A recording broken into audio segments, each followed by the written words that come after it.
ತರಳಬಾಳು ಹುಣ್ಣಿಮೆ ಮಹೋತ್ಸವದ ಈ ಕಾರ್ಯಕ್ರಮದಲ್ಲಿ ದಿವ್ಯ ಸಾನ್ನಿಧ್ಯವನ್ನು ವಹಿಸಿರುವಂಥ ಪರಮ ಪೂಜ್ಯ ಡಾಕ್ಟರ್ ಶಿವಮೂರ್ತಿ ಶಿವಾಚಾರ್ಯ ಮಹಾಸ್ವಾಮಿಗಳ ಪಾದಾರವಿಂದಗಳಿಗೆ ನಮಸ್ಕರಿಸುತ್ತಾ,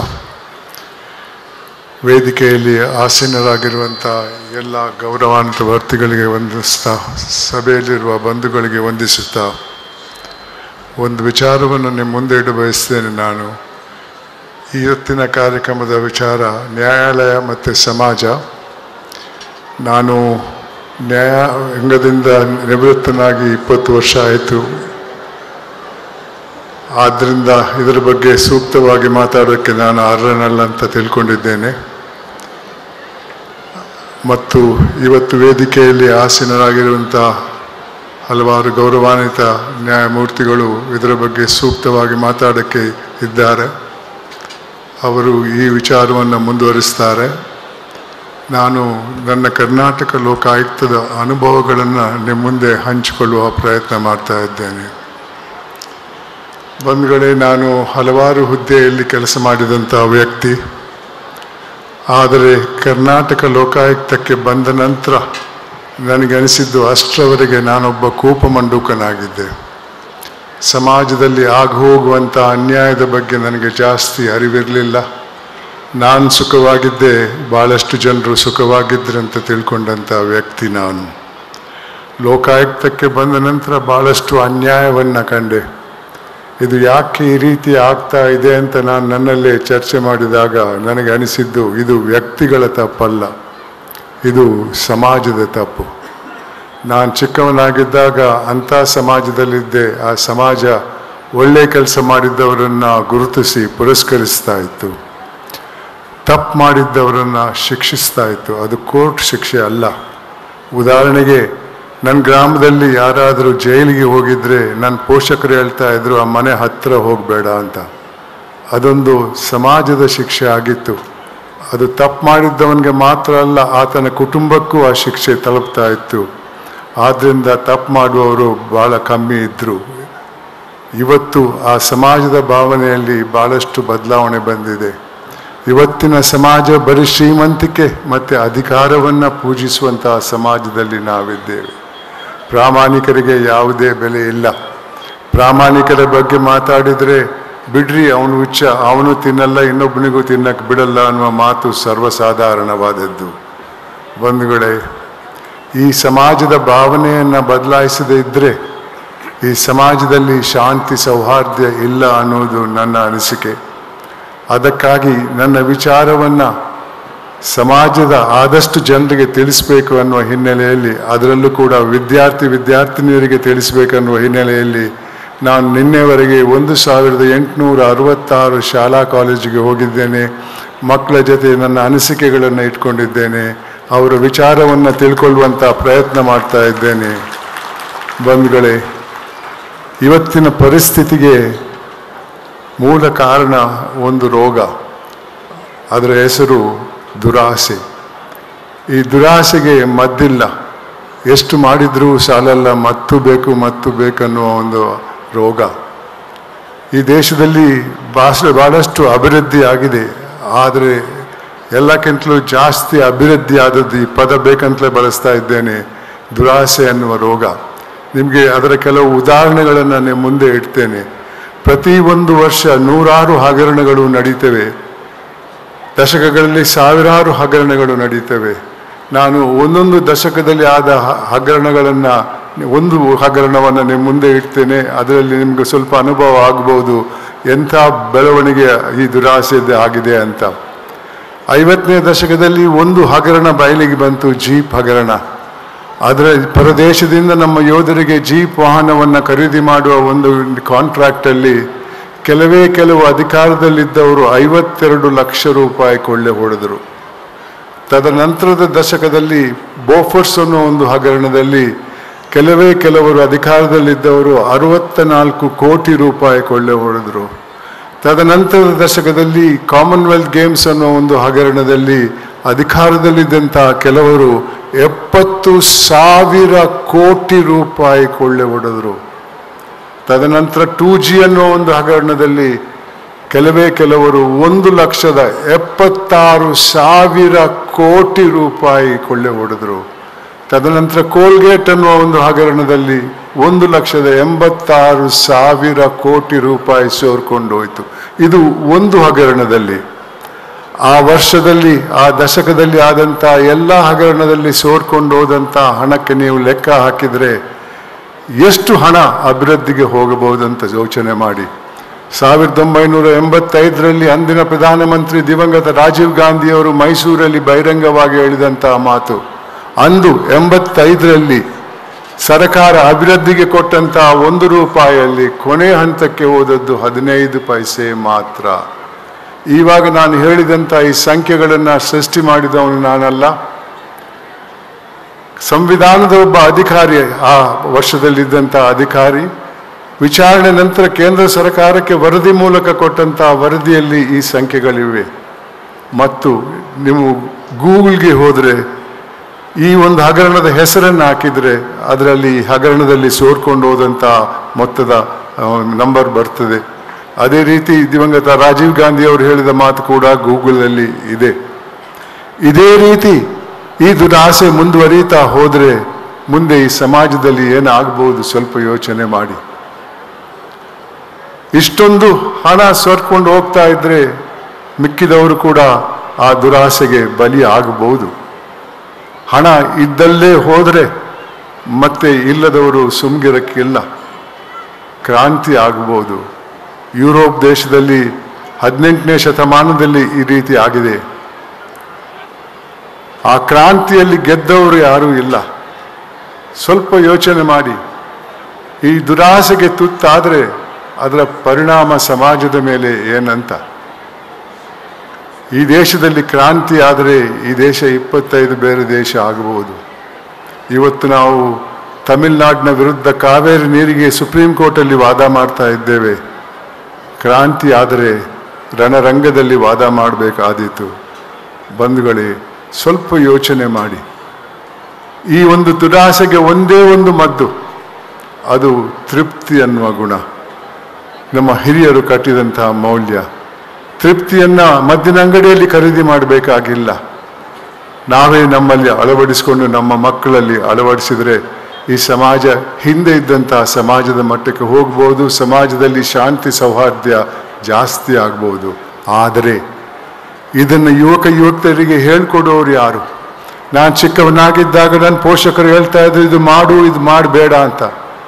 ತಪ್ಪು ಮಾಡಿದರೆ ಏಟ್ ತಿಂದದ್ದು ನೆನಪಿದೆ. ಶಾಲೆಗೆ ಹೋದಾಗ ನೀತಿ ಪಾಠ ಅಂತ ಮಾರಲ್ ಸೈನ್ಸ್ ಅಂತ ಒಂದು ಸಬ್ಜೆಕ್ಟ್ ಇತ್ತು. ಅದು ನನ್ನ ಪೋಷಕರು ಹೇಳಿದ್ದನ್ನು ಒತ್ತಿ ಒತ್ತಿ ಹೇಳ್ತಾ ಇತ್ತು. ಇವತ್ತಿನ ವಿದ್ಯೆ ನನ್ನ ಕಾಲದ ವಿದ್ಯೆಗಿಂತ 10 ಪಟ್ಟು ಉತ್ತಮವಾದದ್ದು. ಆಟಮ್ ಬಾಂಬ್ ಹೆಂಗೆ ಮಾಡಬೇಕಂತ ಕಲಿಸ್ತಾರೆ, ಹೆಂಗೆ ಬಳಸ್ಬೇಕಂತ ಕಲಿಸಲ್ಲ. ಇವತ್ತಿನ ಪಠ್ಯಗಳು ಬರೀ ಹಣ ಮಾಡುವ ದಾರಿ ಮಾತ್ರ ತೋರಿಸ್ತಾ ಇದೆ ಹೊರತು ಮೌಲ್ಯದ ಬಗ್ಗೆ ಯಾವ ವಿಚಾರನೂ ಇಲ್ಲ. ಮನೆಯಲ್ಲೇನು ಭಾಳಷ್ಟು ಜನ ಗಂಡ ಹೆಂಡತಿಗಿಬ್ರು ಕೆಲಸ ಮಾಡುವವರು. ಕೆಲಸ ಅಂದ್ರೆ ರೋಗ. ಅಲ್ಲಿ ದೊಡ್ಡ ಹುದ್ದೆಗೆ ಹೋಗಬೇಕು, ದೊಡ್ಡ ಪೋಸ್ಟಿಂಗ್ ಆಗಬೇಕು ಅನ್ನುವ ನಿಟ್ಟಿನಲ್ಲಿ ಅದು ಆಫೀಸ್ನ ತಲೆನೋವನ್ನು ಮನೆಗೆ ತರ್ತಾರೆ. ರಾತ್ರಿ ಎಲ್ಲ ಕೂತ್ಕೊಂಡು ಕಂಪ್ಯೂಟರಲ್ಲಿ ಅದಕ್ಕೆ ಸಮಸ್ಯೆಗೆ ಪರಿಹಾರ ಹುಡುಕ್ತಾ ಇರ್ತಾರೆ. ಮಕ್ಕಳಿಗೆ ಒಂದು ಐಫೋನ್ ಕೊಟ್ಟಿರ್ತಾರೆ. ಆ ಐಫೋನ್ನಲ್ಲಿ ಯಾವ ಮೌಲ್ಯನೂ ಇರಲ್ಲ. ಕೆಲಸಕ್ಕೆ ಹೋಗದಂಥ ವ್ಯಕ್ತಿಗಳು ಸೀರಿಯಲ್ ನೋಡಿಕೊಂಡು ಟಿವಿಯಲ್ಲಿ ನೋಡ್ತಾ ಇರ್ತಾರೆ. ಮಕ್ಕಳಿಗೆ ಹೇಳ್ಕೊಡೋರು ಯಾರು? ಸ್ವಲ್ಪ ಯೋಚನೆ ಮಾಡಿ. ನೀವು ನನ್ನ ವಯಸ್ಸಿನವರಾಗಿದ್ದರೆ ಜಾಸ್ತಿ ಸಮಯ ಇಲ್ಲ, ಆದರೆ ನಿಮ್ಮ ಮಕ್ಕಳ ಭವಿಷ್ಯದ ಬಗ್ಗೆ ಸ್ವಲ್ಪ ತಿಳ್ಕೊಳ್ಳಿ. ಸ್ವಲ್ಪ ಯೋಚನೆ ಮಾಡಿ, ಮುಂದೆ ಏನಾಗ್ಬೋದು ಅವರ ಜೀವನದಲ್ಲಿ. ಈ ಸಮಾಜದಲ್ಲಿ ಶಾಂತಿ ಸೌಹಾರ್ದ ಇರಬೇಕಾದ್ರೆ ತೃಪ್ತಿ ಅನ್ನುವ ಗುಣ ಇರಬೇಕು. ಬಂಧುಗಳೇ, ಈ ಒಂದು ಮೌಲ್ಯವನ್ನು ಅಳವಡಿಸಿ. ತೃಪ್ತಿ ಅಂದರೆ ಒಂದು ಹಂತಕ್ಕೆ ಡಿಗ್ರಿ ಬಂತು, ಕೆಲಸ ಸಿಕ್ತು, ಇನ್ನೇನು ಬೇಡ, ಸನ್ಯಾಸಿ ಆಗ್ತೇನೆ ಅಂತಲ್ಲ. ಎಲ್ಲರಲ್ಲೂ ಆಕಾಂಕ್ಷೆ ಅನ್ನುವ ಒಂದು ಗುಣ ಇರಬೇಕು. ಜಾಸ್ತಿ ಓದಬೇಕು, ದೊಡ್ಡ ಹುದ್ದೆಗೆ ಹೋಗಬೇಕು, ಶ್ರೀಮಂತನಾಗಬೇಕು, ದೊಡ್ಡ ಯಾವುದು ಏನೇ ತಪ್ಪಿಲ್ಲ. ಆದರೆ ಕಾನೂನು ಚೌಕಟ್ಟಲ್ಲಿ ಇನ್ನೊಬ್ಬನ ಜೇಬಿ ಕೈ ಹಾಕಿ ಅಲ್ಲ, ಇನ್ನೊಬ್ಬನ ಹೊಟ್ಟೆ ಕಲ್ಲಾಕಿ ಅಲ್ಲ. ಅಂಥ ಸಂಪತ್ತಿನಿಂದ ಎಂದೂ ನಿದ್ದೆ ಬರಲ್ಲ. ಯಾಕಂದರೆ ಆ ಸಂಪತ್ತನ್ನು ಬ್ಯಾಂಕಲ್ಲಿ ಇಡೋಕ್ಕಾಗಲ್ಲ, ನಿಮ್ಮ ಮನೆಯಲ್ಲೇ ಇಟ್ಕೊಳ್ಬೇಕು. ಆ ನಗದನ್ನು ಮನೆಯಲ್ಲಿ ಇಟ್ಕೊಂಡ್ರೆ ಯಾವಾಗ ಇನ್ಕಮ್ ಟ್ಯಾಕ್ಸ್ನವ್ರು ದಾಳಿ ಮಾಡ್ತಾರೋ, ಯಾವಾಗ ಎನ್ಫೋರ್ಸ್ಮೆಂಟ್ ಡಿಪಾರ್ಟ್ಮೆಂಟ್ನವ್ರು ಬರ್ತಾರೋ, ಯಾವಾಗ ದರೋಡೆಕೋರರು ಬರ್ತಾರೋ ಅನ್ನೋ ಒಂದು ಹೆದರಿಕೆ ಇದ್ದೇ ಇರ್ತದೆ. ಮತ್ತೆ ಮುಂದೆ ಇಷ್ಟೊಂದು ನಗದು ಹಣ ಮನೆಯಲ್ಲಿದ್ದರೆ ಮಕ್ಕಳ ಭವಿಷ್ಯ ಏನಾಗಬಹುದು ಅನ್ನೋದು ಯೋಚನೆ ನಿಮ್ಮಲ್ಲಿ ಇರ್ಬೋದು. ಅಂತೂ ಇಂತೂ ನಿದ್ದೆ ಬರಲ್ಲ, ನಿದ್ದೆಗೆ ಮದ್ದು ತಗೊಳ್ಬೇಕಾಗ್ತದೆ. ಇತ್ತೀಚೆಗೆ ಒಂದು 3-4 ತಿಂಗಳ ಹಿಂದ್ಗಡೆ ನಾನು ಟಿವಿಯಲ್ಲಿ ಒಂದು ಐಟಮ್ ನೋಡಿದೆ. ಒಬ್ಬ ಸಂಸದನ ಮನೆ ದಾಳಿ ಮಾಡ್ತಾರೆ ಎನ್ಫೋರ್ಸ್ಮೆಂಟ್ ಡಿಪಾರ್ಟ್ಮೆಂಟ್ನವರು. ಅಲ್ಲಿ 252 ಕೋಟಿ ರೂಪಾಯಿ ನಗದು ಹಣ ಕಂತೆ ಕಟ್ಟಿ ಕಬಾಟಲ್ಲಿಟ್ಟಿದ್ರು. ಆ ಹಣದ ಜಪ್ತಿ ಆಯಿತು. ಆ ಹಣ ವಾಪಸ್ ಹೋಗೋಕ್ಕೆ ಸಾಧ್ಯವೇ ಇಲ್ಲ. ಅವನ ಖುಲಾಸೆ ಆಗ್ಬೋದು, ಆದರೆ ಹಣ ವಾಪಸ್ ಹೋಗೋಕ್ಕೆ ಸಾಧ್ಯವಿಲ್ಲ. ಯಾಕಂದರೆ ಆ ಹಣಕ್ಕೆ ತೆರಿಗೆ ಕಟ್ಟಿಲ್ಲ. ಬಂಧುಗಳೇ, ಅಂಥ ಸಂಪತ್ತಿನಿಂದ ಸಂತಸ ಬರಲ್ಲ. ತೃಪ್ತಿ ಅನ್ನುವ ಗುಣ ಅಳವಡಿಸಿ. ಅದರ ಜೊತೆ ಇನ್ನೊಂದು ಮೌಲ್ಯದ ಅಗತ್ಯ ಇದೆ, ಅದು ಮಾನವೀಯತೆ. ನಾವು ಹುಟ್ಟುವಾಗ ಮಾನವರಾಗಿ ಹುಟ್ಟಲ್ಲ. ಮಾನವ ಅನ್ನುವ ಗುಂಪೇ ಸೈನ್ಸಲ್ಲಿಲ್ಲ. ಸೈನ್ಸಲ್ಲಿ ನಾವು ಹುಟ್ಟುವುದು ಹೋಮೋಸೆಪಿಯನ್ಸ್ ಅನ್ನುವ ಒಂದು ಗುಂಪಿಗೆ, ಅದಕ್ಕೆ ಮಾನವೀಯತೆಗೂ ಯಾವ ಸಂಬಂಧನೂ ಇಲ್ಲ. ಮಾನವೀಯತೆ ಅನ್ನುವುದು ನಮ್ಮ ಹಿರಿಯರು ಕಟ್ಟಿದಂಥ ಒಂದು ಮೌಲ್ಯ. ಸಮಾಜದಲ್ಲಿ ಶಾಂತಿ ಸೌಹಾರ್ದ ಇರಬೇಕು ಅನ್ನುವ ಹಿನ್ನೆಲೆಯಲ್ಲಿ ನಮ್ಮ ಹಿರಿಯರು ಬರೆದಿದ್ದಾರೆ, ಕವಿಗಳು ಬರೆದಿದ್ದಾರೆ. ಏನೇ ಆಗು ನಿನಗೆ ಬೇಕಾದವನಾಗು, ಆದರೆ ಮೊದಲು ಮಾನವನಾಗು ಅಂತಾರೆ. ಎಂಥ ಮಾತು! ಅದಕ್ಕೆ ಪೂರಕವಾಗಿ ನಾನು ಶಾಲಾ ಕಾಲೇಜಿಗೆ ಹೋಗಿದ್ದಾಗ ಮಕ್ಕಳಿಗೆ ಒಂದು ಸಂದೇಶವನ್ನು ಕೊಡ್ತಾ ಇರ್ತೇನೆ. ಹುಟ್ಟುವಾಗ ಮಾನವನಾಗಿ ಹುಟ್ಟದೇ ಇದ್ರು ಜೀವನ ಪಥದಲ್ಲಿ ಮಾನವೀಯತೆಯನ್ನು ಅಳವಡಿಸಿಕೊಂಡು ಸಾಯುವಾಗ ಮಾನವನಾಗಿ ಸತ್ರೆ ಅದಕ್ಕೆ ಮೇಲ್ಪಟ್ಟಂತಹ ಗೌರವ ಯಾವುದೂ ಇಲ್ಲ. ಬಂಧುಗಳೇ, ನಾನು ವೈಯಕ್ತಿಕವಾಗಿ ಹೇಳ ಬಯಸ್ತೇನೆ, ನಾನು ಈ 2 ಮೌಲ್ಯಗಳನ್ನು ಅಳವಡಿಸಿದ್ದೇನೆ. ನನ್ನ ಅವಧಿಯಲ್ಲಿ ಲೋಕಾಯುಕ್ತ ಸಂಸ್ಥೆ 3 ಮುಖ್ಯಮಂತ್ರಿಗಳ ವಿರುದ್ಧ ಚಾರ್ಜ್ ಶೀಟ್ ಹಾಕಿದೆ. ಅವರ ವಿರುದ್ಧ ಚಾರ್ಜ್ ಶೀಟ್ ಹಾಕಬೇಡಿ ಅಂತ ಹೇಳಿಕೊಂಡು ಎಷ್ಟು ಹಣ ಕೊಡ್ತಾ ಇದ್ರು. ಆದರೆ ಆ ಆಮಿಷಕ್ಕೆ ನಾನು ಬಲಿಯಾಗಲಿಲ್ಲ. ಬಂಧುಗಳೇ, ಈ ತೃಪ್ತಿ ಮತ್ತು ಮಾನವೀಯತೆ ಇದ್ದರೆ ಸಮಾಜದಲ್ಲಿ ಶಾಂತಿ ಸೌಹಾರ್ದ ಇರ್ತದೆ. ಸಮಾಜದಲ್ಲಿ ಶಾಂತಿ ಸೌಹಾರ್ದ ಇದ್ದರೆ ಖಂಡಿತವಾಗಿಯೂ ಜೀವನ ಸಾರ್ಥಕ ಆಗ್ತದೆ. ನನ್ನ 5 ವರ್ಷದ ಅನುಭವದ 1-2 ಘಟನೆಗಳನ್ನು ನಿಮ್ಮ ಮುಂದೆ ಇಟ್ಬಿಟ್ಟು ನನ್ನ ಮಾತಿಗೆ ವಿರಾಮ ಕೊಡ್ತೇನೆ. 2011ರಲ್ಲಿ ಬಾಗಲಕೋಟೆಯಿಂದ ಒಬ್ಬ ಟೈಲರ್ ಮತ್ತು ಆತನ ಪತ್ನಿ ಒಂದು 6 ತಿಂಗಳ ಮಗುವನ್ನು ಕರ್ಕೊಂಡು ಲೋಕಾಯುಕ್ತ ಸಂಸ್ಥೆಗೆ ಬರ್ತಾರೆ. ಏನಪ್ಪ ಸಮಸ್ಯೆ ಅಂತ ಕೇಳಿದೆ. ಸ್ವಾಮಿ, ಈ ಮಗು ನೋಡೋಕ್ಕೆ ಚೆನ್ನಾಗೇ ಇದೆ, ಈ ಮಗುವಿಗೆ ಗುದದ್ವಾರ ಇಲ್ಲ, ತಿನ್ನುವುದು ಬಾಯಲ್ಲೇ, ಹೊರಗೆ ತರುವುದು ಬಾಯಲ್ಲೇ. ಬಾಗಲಕೋಟೆಯ ಡಾಕ್ಟರ್ ಹೇಳ್ತಾರೆ, ಬೇಸರ ಮಾಡ್ಕೊಳ್ಬೇಡಿ, ಇದನ್ನು ಒಂದು ಸುಸಜ್ಜಿತ ಆಸ್ಪತ್ರೆಗೆ ಕರ್ಕೊಂಡೋಗಿ ಅಲ್ಲಿ ಮಕ್ಕಳ ತಜ್ಞ ಆಪರೇಷನ್ ಮೂಲಕ ಸರಿಪಡಿಸಿಕೊಡ್ತಾನೆ ಎಂಬ ಭರವಸೆಯನ್ನು ಕೊಡ್ತಾರೆ. ಅದನ್ನು ನಂಬಿ ಮಗುವನ್ನು ಒಂದು ಸರಕಾರಿ ಮೆಡಿಕಲ್ ಕಾಲೇಜ್ ಆಸ್ಪತ್ರೆಗೆ ಕರ್ಕೊಂಡು ಹೋಗ್ತಾರೆ ಪೋಷಕರು. ಅಲ್ಲಿ ಮಕ್ಕಳ ತಜ್ಞ ಮಗುವನ್ನು ಪರೀಕ್ಷೆ ಮಾಡಿಬಿಟ್ಟು ಎಲ್ಲ ಸರಿ ಮಾಡಿ ಕೊಡ್ತೇನೆ, ಆದರೆ ಒಂದಿಷ್ಟು ಖರ್ಚಾಗ್ತದೆ ಅಂತಾನೆ. ಖರ್ಚಲ್ಲ, ಖರ್ಚು ಲಂಚ. ಗಂಡ ಹೆಂಡತಿ ಗೊತ್ತಿತ್ತು ಇವತ್ತಿನ ಪರಿಸ್ಥಿತಿ, ಸ್ವಲ್ಪ ಸಾಲ ಗೀಲ ಮಾಡಿ ಹಣ ತಗೊಂಡೋಗಿದ್ರು. ಅದನ್ನು ವೈದ್ಯನ ಮೇಜಿನ ಮೇಲೆ ಇಡ್ತಾರೆ. ವೈದ್ಯ ಅದಕ್ಕೆ ಲೆಕ್ಕ ಹಾಕ್ಬಿಟ್ಟು ಈ ಮೊತ್ತಕ್ಕೆ ನಾನು ಪಕ್ಕದಲ್ಲೊಂದು ಸಂಧಿ ಮಾಡಿಕೊಡ್ತೇನೆ, ಮಲ ಅದರಿಂದ ಹೊರಗೆ ಹೋಗ್ತದೆ. ಮಗು ಮಲ ಶೇಖರಣೆ ಮಾಡೋಕ್ಕೆ ಒಂದು ಬ್ಯಾಗ್ ಹಾಕೊಂಡಿರ್ಬೇಕು ಜೀವನ ಪರ್ಯಂತ ಅಂತಾರೆ. ಅದನ್ನು ನಂಬದೆ ಆ ಪೋಷಕರು ಮಗುವನ್ನು ಮತ್ತೆ ಕೊಟ್ಟ ಹಣವನ್ನು ವಾಪಸ್ ಪಡ್ಕೊಂಡು ಲೋಕಾಯುಕ್ತಕ್ಕೆ ಬರ್ತಾರೆ. ಲೋಕಾಯುಕ್ತ ಅಧಿಕಾರಿಗಳು ಆ ಮಗುವನ್ನು ಹಳೆ ಏರ್ಪೋರ್ಟ್ ರೋಡಲ್ಲಿರುವಂಥ ಮಣಿಪಾಲ್ ಆಸ್ಪತ್ರೆಗೆ ಕರ್ಕೊಂಡು ಹೋಗ್ತಾರೆ, ಖಾಸಗಿ ಆಸ್ಪತ್ರೆ. ಅಲ್ಲಿ ನನ್ನ ಚಿಕಿತ್ಸೆ ನಡೀತಾ ಇತ್ತು. ನನ್ನ ಊರಿನವರು ಅವರನ್ನು ಬೇಡಿಕೊಂಡೇವೆ, ಈ ಮಗುವಿಗೆ ಒಂದು ಭವಿಷ್ಯ ಕೊಡಿ ಅಂತ. ಅವರು ಆಪರೇಷನ್ ಮಾಡಿದರು.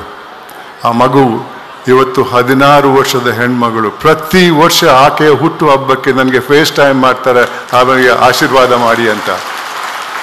ಕಳೆದ ಅಕ್ಟೋಬರ್ ತಿಂಗಳಲ್ಲಿ ಆ ಮಗುವನ್ನು ಕರ್ಕೊಂಡು ಮನೆಗೆ ಬಂದಿದ್ದರು. 16 ವರ್ಷದ ಹೆಣ್ಮಗಳು SSLCಯಲ್ಲಿ ಕಲಿತಾ ಇದ್ದಾಳೆ. ಆಕೆ ನನಗೆ ಹೇಳಿದ ಮಾತು, ಸರ್ ನಾನು ಒಂದು ದಿವಸ IAS ಅಧಿಕಾರಿ ಆಗ್ತೇನೆ ಅಂತ. ಆಗ ಅವ್ರಿಗೆ ನೆನಪು ಮಾಡಿದೆ, ಈ ಘಟನೆ ನಿನಗಾದಂಥ ಘಟನೆಯನ್ನು ನೆನಪಲ್ಲಿಟ್ಕೋ, ಮುಂದಕ್ಕೆ IAS ಅಥವಾ ಇನ್ಯಾವ ಹುದ್ದೆಗೆ ಹೋದರೂ ಕೂಡ ಜನತಾ ಸೇವೆಗಾಗಿ ಹೋಗು, ಮತ್ತು ನಿನ್ನ ಸೇವೆಗಾಗಿ ಅಲ್ಲ ಅಂತ ಹೇಳಿದೆ. ಆ ಭರವಸೆ ಆಕೆ ನನಗೆ ಕೊಟ್ಟಿದ್ದಾಳೆ. ಖಂಡಿತವಾಗಿಯೂ ಆಕೆ ಅದನ್ನು ಮಾಡ್ತಾಳೆ ಅಂತ. ಇನ್ನೊಂದು ಉದಾಹರಣೆ, ಒಂದು ದಿವಸ 80-85 ವರ್ಷಕ್ಕೂ ಜಾಸ್ತಿ ವಯಸ್ಸಿನ ಮಹಿಳೆ ಬರ್ತಾರೆ. ಅವರು ಕಣ್ಣೀರು ಹಾಕಿದ್ರು. ನನಗೆ ಬೇರೆ ಆದಾಯ ಇಲ್ಲ, ಒಬ್ಬ ಮಗ ಮುಂಬೈಯಲ್ಲಿ ಕೆಲಸ ಮಾಡ್ತಾನೆ, ಆತ ತಿಂಗಳಿಗೆ 250 ರೂಪಾಯಿ ಮನಿ ಆರ್ಡರ್ ಮಾಡ್ತಾನೆ, ಪೋಸ್ಟ್ ಮ್ಯಾನ್ 10% ಕೇಳ್ತಾನೆ. ನಾನು ಹೇಗೆ ಸಹ ಜೀವನ ಮಾಡೋದು? ನಾನು ಕೊಡದೇ ಇದ್ರೆ ಆತ ಒಂದು ನೋಟ್ ಮಾಡ್ತಾನೆ, 3 ಸಲ ಮನೆಗೆ ಬಂದೆ, ಅಡ್ರೆಸ್ ಇಲ್ಲ ಮನೆಯಲ್ಲಿ, ವಾಪಸ್ ಕಳಿಸಿ ಅಂತಾನೆ. ವಾಪಸ್ ಮಗನಿಗೆ ಎಂದೂ ಹೋಗಿಲ್ಲ. ನನಗೆ ಆಕೆಗೆ ಸಹಾಯ ಮಾಡೋಕ್ಕೆ ಸಾಧ್ಯವಿರಲಿಲ್ಲ. ಯಾಕೆಂದರೆ ಆ ಪೋಸ್ಟ್ ಮ್ಯಾನ್ ಕೇಂದ್ರ ಸರ್ಕಾರದ ನೌಕರ. ಅದಕ್ಕೆ ಸಂಬಂಧಪಟ್ಟಂಥ ಒಬ್ಬ ಅಧಿಕಾರಿಗೆ ಫೋನ್ ಮಾಡಿದೆ. ಆತ ಲೆಕ್ಕ ಹಾಕಿರ್ಬೇಕು, ನಮ್ಮ ಸಂಭಾಷಣೆ ಸಮಯದಲ್ಲಿ 250 ರೂಪಾಯಿ 10% 25 ರೂಪಾಯಿ. ನೇರವಾಗಿ ನನಗೆ ಹೇಳ್ತಾನೆ, ಸರ್ 25 ರೂಪಾಯಿ ಕೇಸ್ ಸರ್. ನನ್ನ ಅಧಿಕಾರಿಗಳು ಕೋಟ್ಯಾಂತರ ರೂಪಾಯಿ ಹಗರಣಗಳನ್ನು ವಿಚಾರಣೆ ಮಾಡ್ತಾ ಇದ್ದಾರೆ. 25 ರೂಪಾಯಿ ಕೇಸ್ಗೆ ನನ್ನ ಹತ್ರ ಅಧಿಕಾರಿಗಳಿಲ್ಲ. ನಿಮಗೂ ಒಂದು ಪೊಲೀಸ್ ಸಂಸ್ಥೆ ಇದೆ, ನೀವೇ ಮಾಡಿಬಿಡಿ. ಗೊತ್ತಿದ್ದು ಕೂಡ ನಮಗೆ ಅಧಿಕಾರ ಇಲ್ಲ ಅಂತ. ಮತ್ತು ನಾನು ನಮ್ಮ ಪೊಲೀಸ್ ಅಧಿಕಾರಿಗಳ ಜೊತೆ ಮಾತಾಡಿದೆ. ಅವ್ರು ಹೇಳಿದರು, ನಾವು ಮಾತಾಡೋಣ, ಅವನ ಹತ್ರ ಏನು ಹೇಳ್ತಾರೆ ನೋಡೋಣ ಅಂತ ಹೇಳಿ ಆ ಪೋಸ್ಟ್ ಮ್ಯಾನ್ ಹತ್ರ ಮಾತಾಡಿದ್ರು. ಅವ್ರ ಭಾಷೆಯಲ್ಲೇ ಮಾತಾಡಿರಬೇಕು. ಮತ್ತು ಈಕೆಯ ಸಮಸ್ಯೆ ಮುಗಿದೋಯ್ತು, ಮಿಕ್ಕಿದವ್ರದ್ದು ಮುಂದುವರಿತಾ ಇದೆ. ಈ ಪೋಸ್ಟ್ ಮ್ಯಾನ್ ಅದೇ ವಠಾರದಲ್ಲಿ ದಶಕಗಳ ಕಾಲ ಕೆಲಸ ಮಾಡ್ತಾನೆ. ಆತನಿಗೆ ಗೊತ್ತಿತ್ತು ಈ ಮಹಿಳೆಯ ಪರಿಸ್ಥಿತಿ. ಆತ ಕೈ ತುಂಬ ಸಂಬಳ ತಗೊಳ್ತಾ ಇದ್ದ, ಆ ವೈದ್ಯನು ಕೂಡ ತಗೊಳ್ತಾ ಇದ್ದ. ಆದರೂ ಕೂಡ ಈ ವಯಸ್ಸಾದ ಮಹಿಳೆಗೆ ಸಹಾಯ ಅಲ್ಲ, ಒಂದು ಪ್ರಾಮಾಣಿಕತೆಯಲ್ಲಿ ಕೆಲಸ ಮಾಡುವಂಥ ಇದು ಅವನ ಹತ್ರ ಇರಲಿಲ್ಲ ಮೌಲ್ಯ. ಅದೇ ರೀತಿ ಮಾನವೀಯತೆಯ ಬಗ್ಗೆ ಒಂದು ಉದಾಹರಣೆ ಕೊಡ್ತೇನೆ. 2011ರಲ್ಲಿ ಬೆಂಗಳೂರಿನ ಆಸ್ಪಾಸಲ್ಲಿ ಹರೀಶ್ ನಂಜಪ್ಪ ಅನ್ನುವ 28 ವರ್ಷದ ಯುವಕ ಮೋಟರ್ ಸೈಕಲಲ್ಲಿ ಹೋಗ್ತಾ ಇದ್ದ. ಆತನ ಹಿಂದೆ ಬಂದ ಲಾರಿ ದೇಹದ ಮೇಲೆ ಹೋಗ್ತದೆ. ಅದರಲ್ಲಿ ಒಂದು ಟಯರ್ ಪಂಕ್ಚರ್ ಆಗಿತ್ತು. ಆ ಪಂಕ್ಚರ್ ಆದ ಟಯರ್ ರಿಮ್ ಆತನ ದೇಹವನ್ನು ಇಬ್ಬಾಗವಾಗಿ ಮಾಡ್ತದೆ. ಆದರೆ ಜೀವಂತವಾಗಿದ್ದ ಆತ. ಅಲ್ಲಿ ಹಲವಾರು ಜನ ಫೋಟೋ ತೆಗಿತಾ ಇದ್ರು, ವಿಡಿಯೋ ತೆಗಿತಾ ಇದ್ರು. ಅವ್ರಿಗೆ ಕೇಳ್ಕೊಂಡ, ಸ್ವಾಮಿ ಒಂದು ತುತ್ತು ನೀರು ಕೊಡಿ ಅಂತ. ಯಾರೂ ಕೊಟ್ಟಿಲ್ಲ. ಆ್ಯಂಬುಲೆನ್ಸ್ ಬರ್ತದೆ, ಸಿಬ್ಬಂದಿ ದೇಹದ 2 ಭಾಗವನ್ನು ಎತ್ತಿ ಆ್ಯಂಬುಲೆನ್ಸಲ್ಲಿ ಹಾಕ್ತಾರೆ. ಮತ್ತು ಜೀವಂತವಾಗಿದ್ದ ಆತ ಸಿಬ್ಬಂದಿಗೆ ಹೇಳ್ತಾನೆ, ದಯವಿಟ್ಟು ವೈದ್ಯರಿಗೆ ಹೇಳಿ ನನ್ನ ಕಣ್ಣನ್ನು ದಾನ ಮಾಡೋಕ್ಕೆ. ಇದು ಕಟ್ಟುಕತೆ ಅಲ್ಲ. ಆ ಮಹಿಳೆಯ ಆತನ ತಾಯಿಗೆ ಒಂದು ಮರಣೋತ್ತರ ಪ್ರಶಸ್ತಿ ಕೊಡ್ತಾರೆ ZTV ಅವರು. ಆ ಪ್ರಶಸ್ತಿಯನ್ನು ಪ್ರದಾನ ಮಾಡೋಕ್ಕೆ ನನ್ನನ್ನು ಕರೆದಿದ್ರು. ಎಂಥ ಸಮಾಜದಲ್ಲಿ ಇದ್ದೇವೆ ಬಂಧುಗಳೇ. ಸ್ವಲ್ಪ ಯೋಚನೆ ಮಾಡಿ. ಇಲ್ಲಿರುವಂಥ 100 ಜನರಲ್ಲಿ 90 ಜನರಿಗೆ ಲಂಚ ಕೊಟ್ಟು ಅಭ್ಯಾಸ ಇರಬೇಕು. ಆದರೆ ಅದರಿಂದ ನೀವು ಮಾಡುವಂಥ ಸಮಾಜಕ್ಕೆ ಆಗುವಂಥ ಅನ್ಯಾಯದ ಬಗ್ಗೆ ಸ್ವಲ್ಪ ಯೋಚನೆ ಮಾಡಿ. ನಿಮ್ಮಲ್ಲಿ ಈ 2 ಮೌಲ್ಯಗಳನ್ನು ಅಳವಡಿಸಿ, ತೃಪ್ತಿ ಮತ್ತು ಮಾನವೀಯತೆ, ಅದು ಈ ಸಮಾಜದಲ್ಲಿ ಶಾಂತಿ ಸೌಹಾರ್ದ ತರ್ತದೆ. ಈ ಒಂದು ವಿಚಾರವನ್ನು ನಾನು ನಿಮ್ಮ ಮುಂದೆ ಇಡಕ್ಕೆ ಬೆಂಗಳೂರಿನಿಂದ ಬಂದಿದ್ದೇನೆ. ನನಗೆ 86 ವರ್ಷ ವಯಸ್ಸು. ದಿನನಿತ್ಯ ಹೀಗೇನೆ ತಿರುಗ್ತಾ ಇದ್ದೇನೆ ನಾನು. ಯಾಕೆಂದರೆ ಪ್ರಯತ್ನ ಮಾಡುವುದು ನನ್ನ ಕರ್ತವ್ಯ, ಪ್ರತಿಫಲಕ್ಕೆ ಕಾಯುವುದು ಅಲ್ಲ ಎನ್ನುವ ಹಿನ್ನೆಲೆಯಲ್ಲಿ ಈ ಕಾರ್ಯಕ್ರಮಕ್ಕೆ ನನಗೆ ಅನುವು ಮಾಡಿಕೊಟ್ಟಂಥ ಎಲ್ಲರಿಗೂ ವಂದಿಸ್ತಾ ನನ್ನ ಮಾತಿಗೆ ವಿರಾಮ ಕೊಡ್ತಾ ಇದ್ದೇನೆ. ಧನ್ಯವಾದಗಳು.